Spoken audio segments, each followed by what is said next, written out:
നമുക്കിന്ന് അസറ്റുകൾ എന്താണെന്ന് നോക്കാം. എന്താണ് അസറ്റുകൾ? കമ്പനിയെ സംബന്ധിച്ച് കമ്പനി ഓൺ ചെയ്യുന്നതോ കൺട്രോൾ ചെയ്യുന്നതായ വസ്തുക്കളിൽ നിന്ന് കമ്പനിക്ക് ഏതെങ്കിലും തരത്തിൽ ഇൻകമോ റിട്ടേണോ കിട്ടുന്ന ഐറ്റംസുകളാണ് അസറ്റുകൾ എന്ന് നമ്മൾ പറയുന്നത്. അപ്പോൾ ഈ അസറ്റുകൾ ആക്ച്വലി രണ്ട് ടൈപ്പാണ്. ഒന്ന് current asset, next one non current അഥവാ ഫിക്സഡ് അസറ്റ്.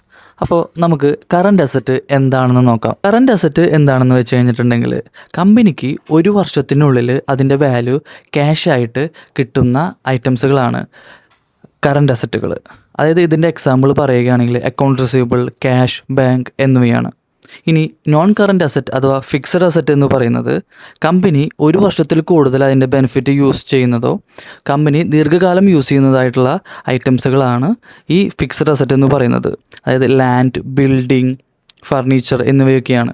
സോഫ്റ്റ്വെയറൊക്കെ ഇതിൽ പെടും. അപ്പോൾ ഇതാണ് ഇതിൻ്റെ കാറ്റഗറീസ്.